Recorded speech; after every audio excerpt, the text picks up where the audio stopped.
èèyàn mi ẹjọ́ fídíò tí mo mú wá fún yín lénìí kò ń ṣe ọ̀rọ̀ eré rárá.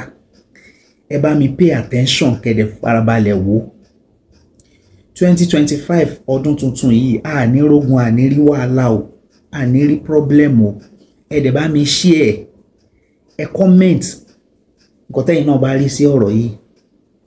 Látọjọ́ tí olóyè Sunday Igboho àti bàbá wa Banji Akintoye tó ti sọ̀rọ̀ pé Yorùbá nation pẹ̀lú gbogbo àwọn followers lọ́tún lósì tán tẹ̀lé wọn, ọjọ́ ò lẹ́rìí kan tàgẹ̀ wípé àwọn máa declare ogun ṣe gbọ́ rí. Látọjọ́ tí àwọn Biafra gan ti ń sọ pé àwọn fẹ́ Biafra kíní kan, ṣe rí kan ever mention pé ogun ìgbà tó kan tàwọn Haúsá ń sìn, tó bá ti jẹ́ pé wọ́n kàn sọ lásán àbọ̀kàn ra ń ṣe ní under G mọ́ yẹn máa ń ṣe tẹ́lẹ̀ láti ìgbà tó ti pẹ́ yẹn. Ṣe mọ̀ pé láti ìgbà tí President Bola Ahmed Tinubu tó ti pàṣẹ kíní bíìlì new bíìlì yẹn, òun náà ti ń hún ríra náà ti ń para lábẹ́lẹ̀ tó ti yọra ń ṣe bákan because ó mọ̀ pé kò bá wọn lára mu. Àwa Yorùbá tá à ń faradà láti joy tá à ń complain nítorí pé kò affect wọn so anything a kàn ra ń enjoy. Bọ́ọ̀sì ìgbà tó wá mú new reform bill wá now wọ́n ti ń display kíní ẹ̀ under G. Bọ́ọ̀sì wọ́n ti jáde tán báyìí wọ́n ti declare pé divide Nàìjíríà báyìí ogun fẹ́ tẹ̀lé ni àwọn dẹ̀ ti ready. Kò dẹ̀ sí nǹkan kan anybody lè sọ, kò sí nǹkan tó máa play video yẹn fún yín sìn. Bọ̀bọ̀ yẹn jẹ́ kó máa yé wa wípé kí Yorùbá wà láyè tiwọn tán bá ti fẹ́ problem kọ́kù lọ́dọ̀ àwọn. Epo tó wà lọ́dọ̀ wa ká máa mu epo wa jẹ́jẹ́ ká máa fi sóúnjẹ.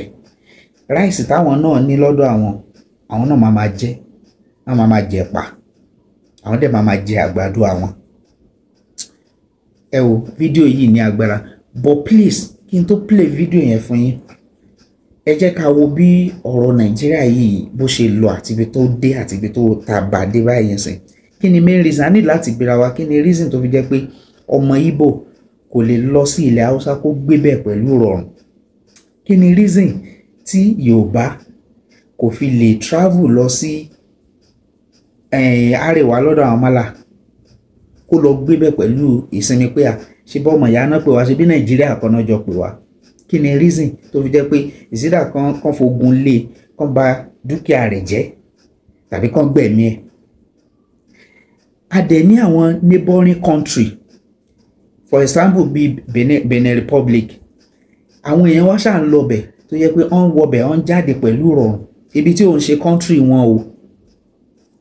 Kí ló yẹ tí wọ́n pa wọ́n síbẹ̀ tó jẹ́ pé àyè tún gbà wọ́n débi pọ́nkọ́lé wọ́n wà òkè ń bẹ̀? Bọ̀bọ̀ ọmọlá yìí jẹ́ kó máa yé wa wípé kò sáyè pé Ngozi àti Deborah wa ń gbélé Haúsá tó máa rìn ní hòhò tó máa ní pé torí pé àwọn ní civic rights. Kíní ní agbára o, ó lágbára ju bá ṣe rò lọ. Àtijọ́ tí Yorùbá ti ń sọ̀rọ̀ wípé àwọn fẹ́ Yorùbá nation, táwọn Ìgbò sọ pé Biafra, kò sẹ́ni tó mention ogun rí o. Ẹ wá gbọ́ nǹkan tí màá yé sọ o, kò ń ṣe pọ́nkàn sọ lásán o, they are ready ní o. Ẹ jẹ́ ká wà careful o. Ẹ jọ̀ọ́ bá mi subscribe, ẹ share video, ẹ bá mi comment, ẹ dẹ̀ like ẹ jọ̀ọ́ torí Ọlọ́run, gbogbo tẹ́ bá láwọn èèyàn sí ẹ bá mi share sí wọn o. Ẹ gbọ́ nǹkan tí màá yé sọ o. Wọ́n ti dé, wọ́n dẹ̀ ti dúró tán o. Wọ́n ní kò sí no going back mọ́, pa wọ́n dẹ̀ ti bẹ̀rẹ̀ ìgbésẹ̀ náà nìyẹn o. Haúsá ló sọ bọ̀ mo subtitle ẹ̀. Wallahi a ra'ayina da masu ra'ayi irin nawa ƙasar nan ta rabu, a raba ta kawai, a raba ta. Oduduwa su ɗauki nasu, Biafra su ɗauki nasu, mu musulmi mu ɗauki namu. Wallahi wannan shine solution. A raba ta, a raba ƙasar, wannan shine ra'ayinmu, a raba ta. Su ci man su umma mai ɗin ne, a bar mu da shanunmu, a bar mu da wakenmu, a bar mu da gyaɗanmu, a bar mu da shinkafanmu, a bar mu da dawanmu, a bar mu da geronmu. Ku je ku ci fetur ɗin, ku je ku ci, a raba ƙasar. mu samu mu dabbaka shari'a musulunci. Ba wata shegiya Ngozi ko Dabora da za ta zo ta fi tsirara suke rabin mamanta a waje ta bata tarbiyyar ƴaƴanmu ta bata, ba shegin da ta yi haka da sunan constitution ya bada right. Babu wannan. A rabu kawai, wallahi rabuwan kasa ne shine alheri ga musulunci ga musulmai, wallahi tallahi shine, kuma shine munafukan cikin mu da su ƙara bayyana mu gano su, ko kudu ko arewa. wallahi a raba ta, domin ba za mu yarda ana kashe mana ƴan uwan musulmi ba, mu kuma su suna zaune a nan lafiya, ba zai yi ba. Gwamnati ki ta kinnot, ba za mu yarda ba ba za mu yadda a kashe mutane musu suna zaune a lafiya suna ɗebe matattalin arzikin ƙasa ba za mu yadda ba wannan ba. An fa zo wajen red line, ba za mu yadda da wannan ba, shine gaskiyar magana, ba za mu yadda ba. Yawwa, ko da a yi stopping ko kuma a yi yaƙi, wannan shine gaskiyar magana. But normally no, let's come to think of it. Nigeria that we could work out. Many people seem by the same thing tí máa yí ń sọ. Wípé àwọn ò fẹ́ wọn Nigeria mọ́ kò work out fáwọn pé Hausa fẹ́ lọ. O náà ni many other people ń sọ. The only foul language tó kàn mention tó dẹ̀ sọ pé ọ̀rọ̀ ogun tó lóun máa declare yẹn. Nìkan ni kí ni reason Nigeria ṣe bí pé kò work, because reason tó fi jẹ́ pé ká pín in náà ló fẹ́ jẹ́ best option ni pé ẹ wo oríṣiríṣi oríṣiríṣi ẹ̀yà náà kó pọ̀ tá à ń jẹ́ wọn Nigeria. Ó ń túmọ̀ sí pé iye tá a jẹ́ yẹn náà ni iye problem tá a ní. So why tẹ́ ṣe wọ́n ń rò wípé solution ẹyọ kan ó máa solve gbogbo problem yẹn?